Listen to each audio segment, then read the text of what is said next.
We'll begin in 1 minute.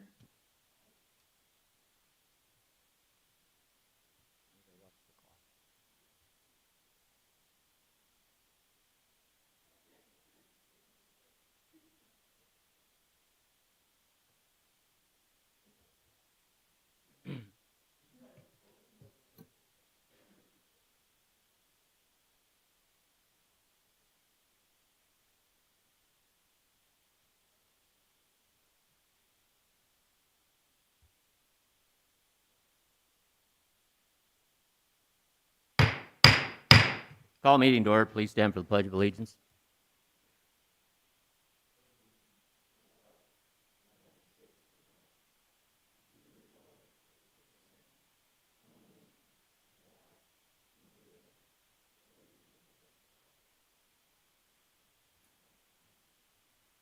Good evening. Welcome to the May 11th session of your Brookings City Council. Big task for me tonight. I'd ask Mayor-elect Niemeyer to join me down in front.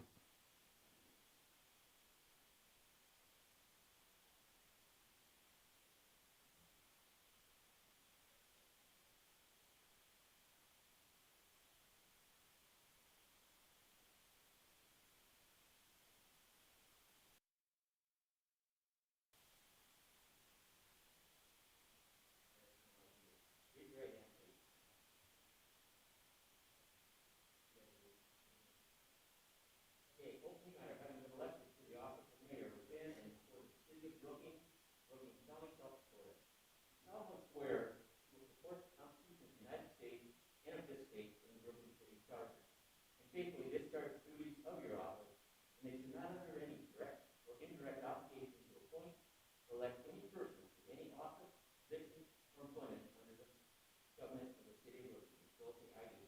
I do.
Okay, so first thing was, would the clerk please take the roll? And then, All council members are present. thank you. And then let's move on to item 4, consent agenda. If any items listed on the consent agenda by the request of any city council member to be considered as a separate item under the regular agenda section there, are there any items that need to be removed from the consent agenda by the council?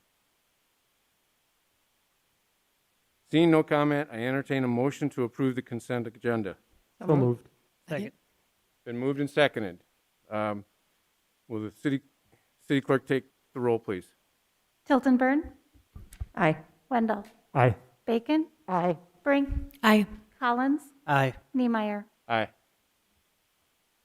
Motion passes. Open forum. Is there any member of the public who wish to address the council on an item not listed on tonight's agenda? Please come forward. Seeing none, we will move on to the next item of business. Item 7, contracts and change orders. Item 7A, action on resolution 21-030, resolution awarding bids on project 2021-04 STI, Swittel Center Pavement Reconstruction Project. Will the city engineer please,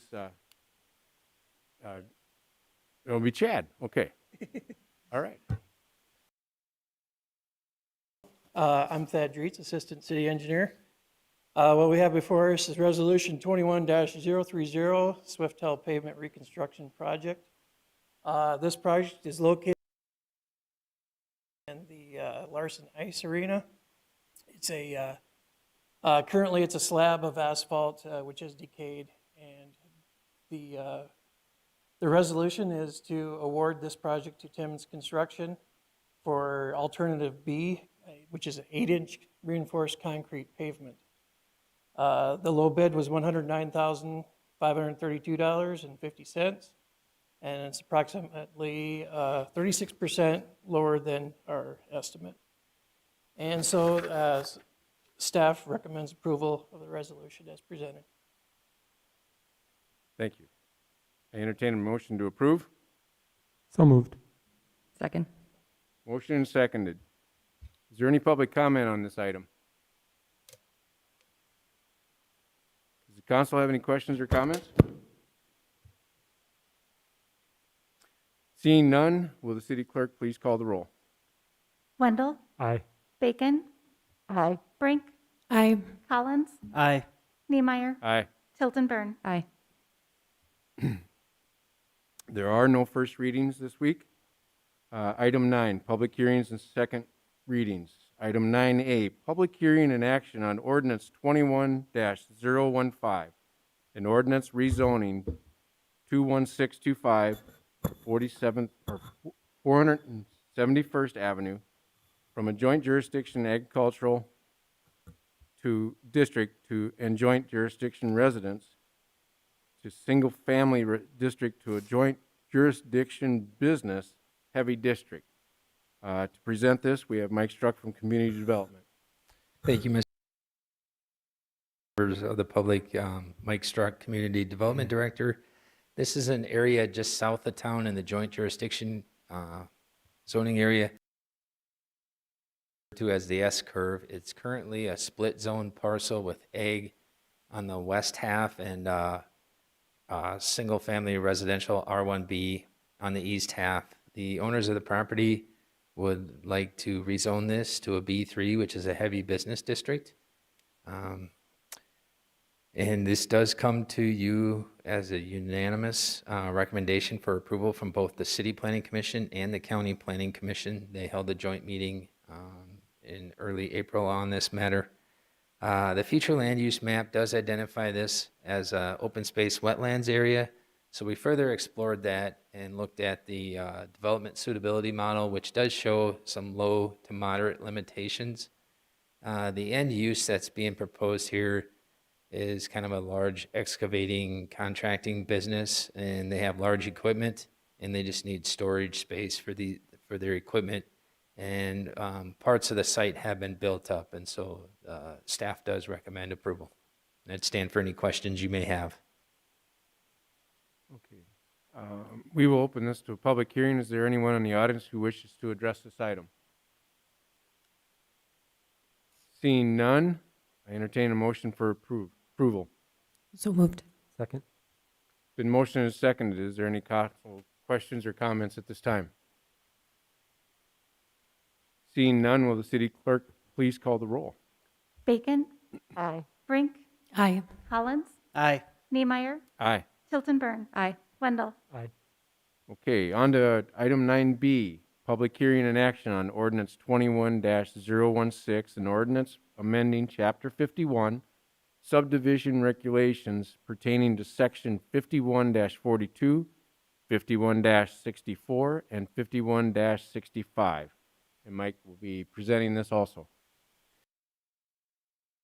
Council members, ordinance 21-016 is an ordinance that does a little bit of cleanup language in our subdivision ordinance, but then also incorporates a couple of new provisions. And the primary highlights of this particular ordinance amendment is the incorporation of some street acceptance policies in regards to having a private developer, when he builds his infrastructure and puts in his street network, ensuring that he has his engineer of record provided opinion that the improvements were built in accordance with the plans and specifications.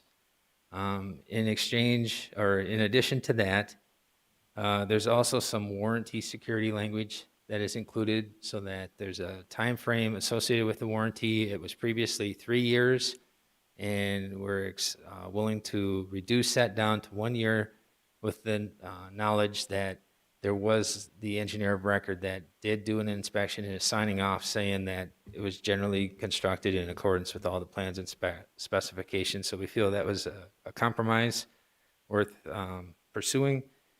And then there's also some, security warranty type information in there that they would need to provide 10% security for any of the improvements that need to be corrected at such time, and they have a year's time frame to complete that.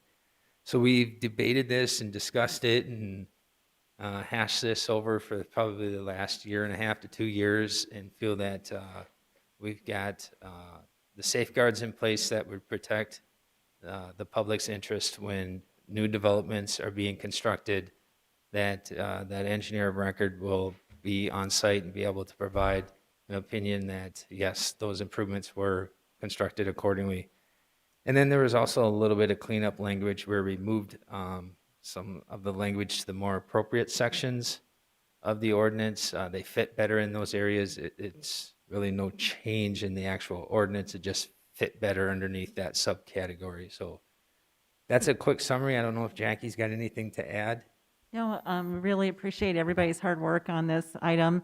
The development review team discussed it many times, and as well as the planning commission on several occasions. So we're excited to present this ordinance to you. Okay, thank you. We will open this public hearing to address this item. Seeing none, are there any questions or comment, or, I'm sorry. I entertain a motion to approve. So moved. Second. Been moved and seconded. Is there any council questions or comments? Seeing none, will the city clerk please call the roll? Brink, Aye. Collins, Aye.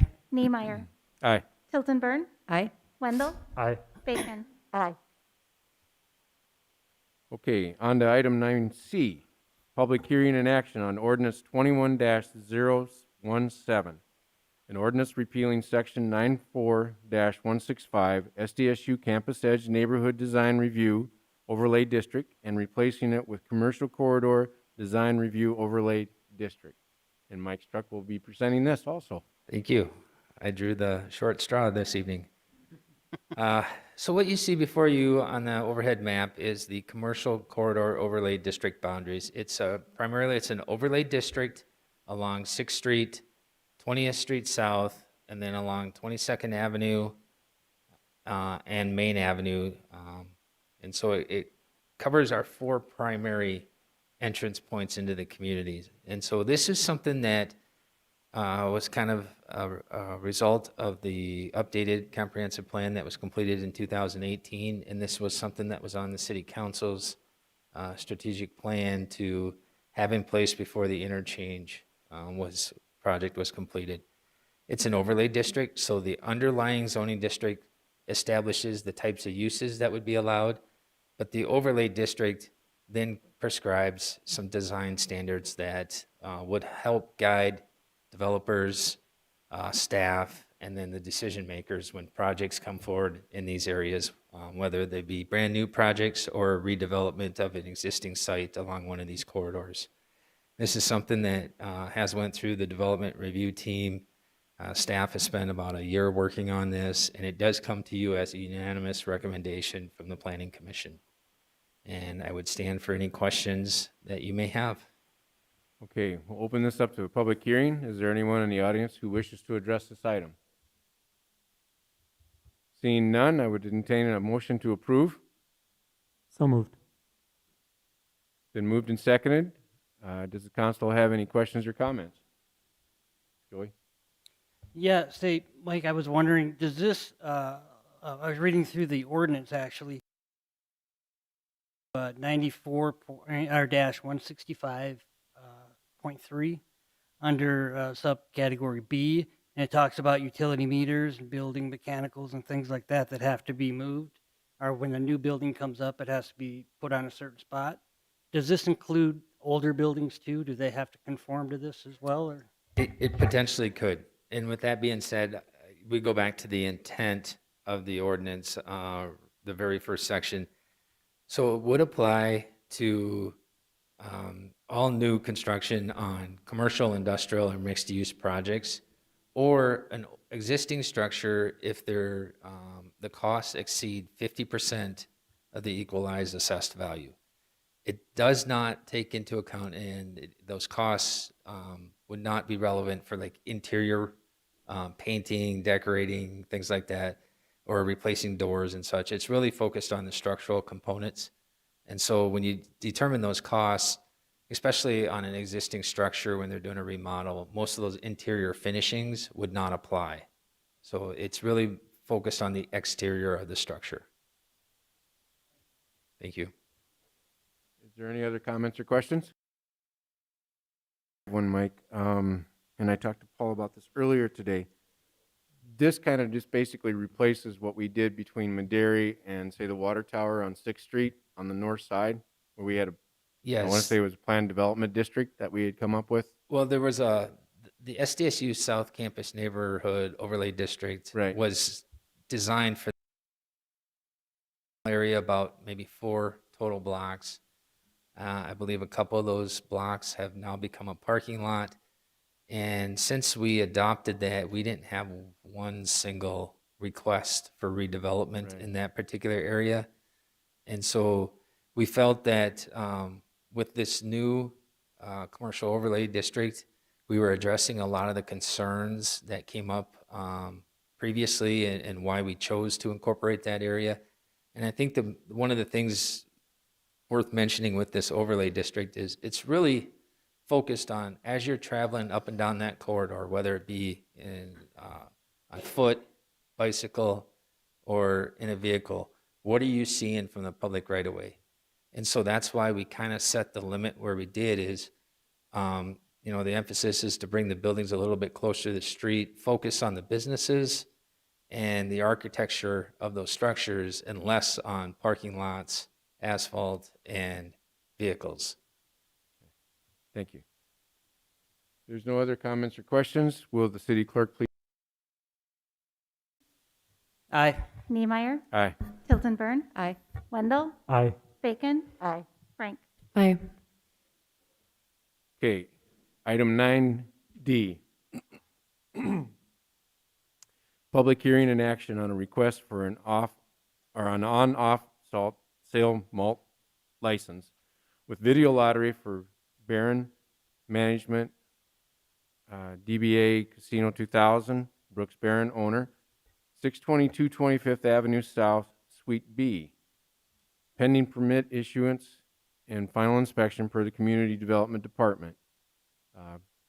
Bonnie will present this item. Mayor, City Council, and public, items 9D and 9E are both related to Casino 2000. They have applied for an additional on-off malt sale license with video lottery for this location. Brooks Behrend is here this evening. He is the owner of this casino. If you have any questions for him, so approval of this on-off malt license with video lottery request would allow him to have up to 20 video lottery machines at this location. All required documentation has been submitted and filed with the city.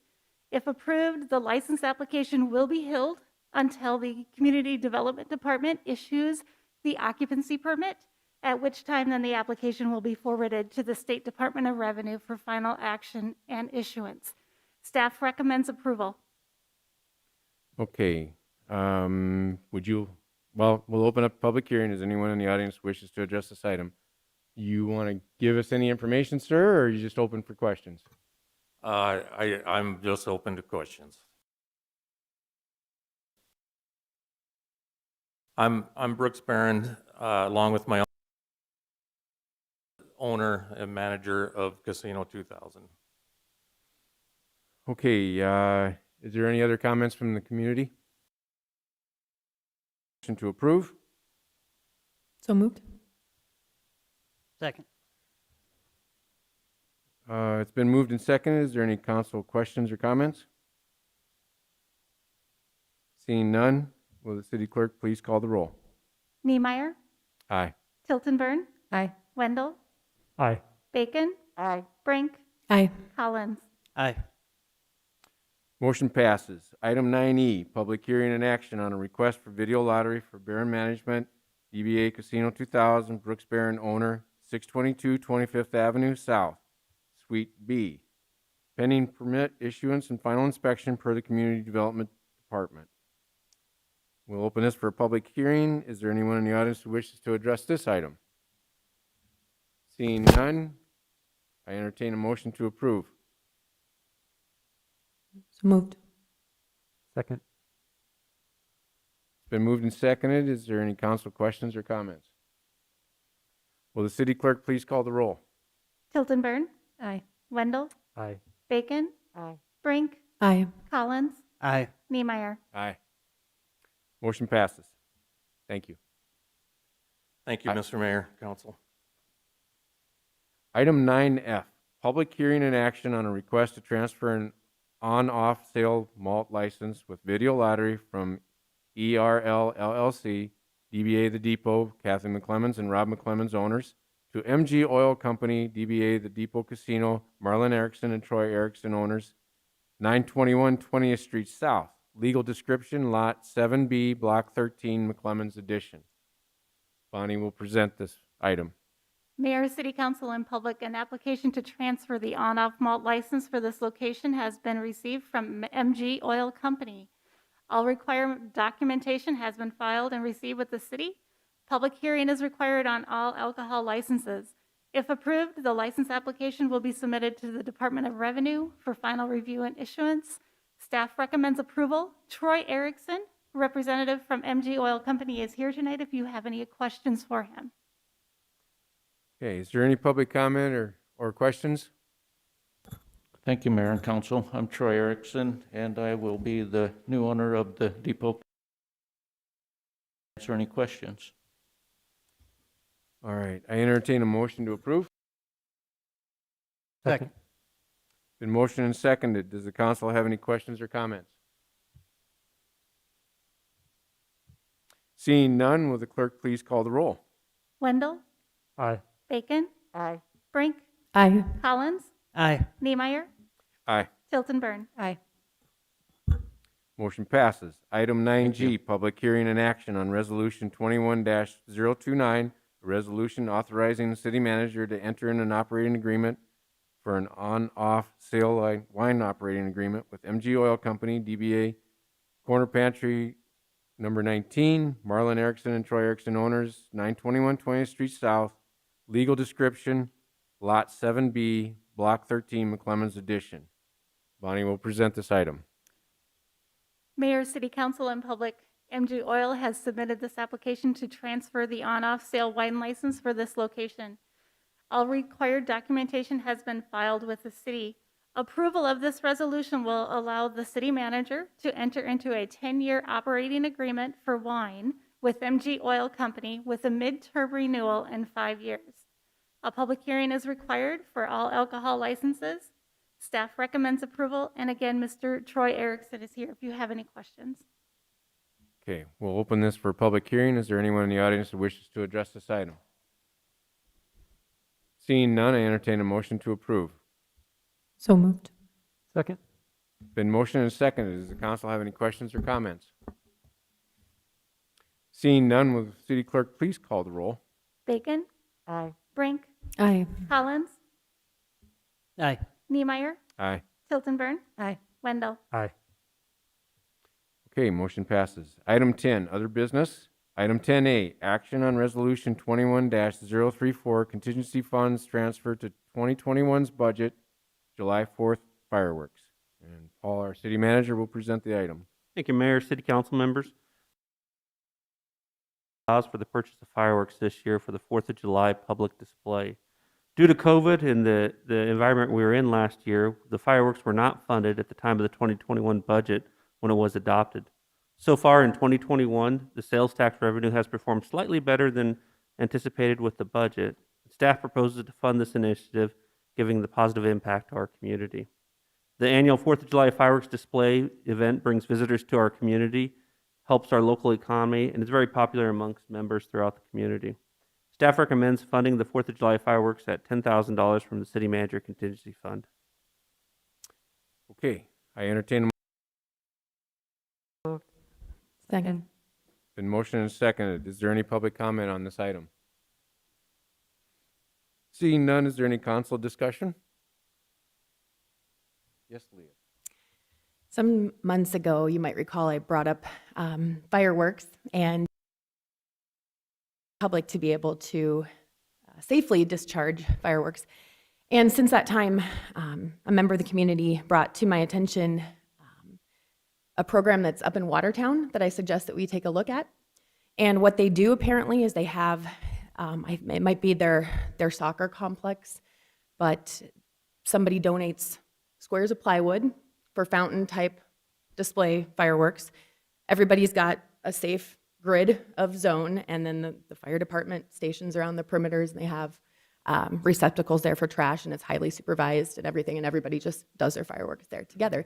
And what I'd like to request is if staff would maybe have time to have somebody look into what Watertown does and help us learn a little bit more and just see if that's something that would work in Brookings. Yeah, if that's the desire of the council, we can certainly do that. I think it's a great idea. It would be nice to be able to have a celebration like that. I'll be visiting with the city attorney tomorrow morning from Watertown. I think I was told it's happened 2 or 3 times, so they have a couple of years in. Do we need to do any official statement here on this, or Do we just, No, I think I have enough direct to it and then report back to the city council. okay, if there's, will the city clerk please call the roll on the current item that's on the agenda? Brink, Aye. Collins, Aye. Niemeyer, Aye. Tiltonburn, Aye. Wendell, Aye. Bacon. Aye. Okay, item 11, COVID-19 update. Paul will present this item. Currently in Brookings, decline, which is great news. Currently, we have 40 active cases, and the rate of positive for percentage from the hospital's dashboard has decreased from 6% down to 3% this last week. There are 2 occupied COVID beds at the hospital, and Brookings County has transitioned this last month from substantial to moderate spread. Deaths still remain at 35. Approximately 39% of the total county have received 1 dose, and 48% of those 16 and older in Brookings County have received at least 1 vaccine dose. Pods are still planned for this Thursday and the next Thursday as well. More importantly, walk-ins are welcomed, and single doses will be available for those individuals that want to come in. Last Thursday, we gave about 126 doses to individuals who came in through the walk-in process. The pods are located at Swittel from 8 to 4 p.m. on Thursdays. Once again, walk-ins are welcomed, and this week and next week they will be offering that 1 shot available to individuals. So take advantage of that if at all possible. Vaccines are also available after hours and on weekends from many local pharmacies as well. At the April council meeting, the council transitioned from the mask mandate to resolution, which recommends masks. At the end of May, council will be asked to cancel that resolution or continue for another 30 days, depending on what council desires are. That's my update. I will note for council and the public, keep an eye out. I see nationally there was some lowering of the age limit down to 12, so I can only assume that there'll be great news here locally that we can hopefully start getting some more of those vaccinations out to the lower aged population. So keep an eye out on that, and I believe hopefully this week we'll have news. Thank you, Paul. I have a quick question. I didn't catch it at the beginning. What percentage of our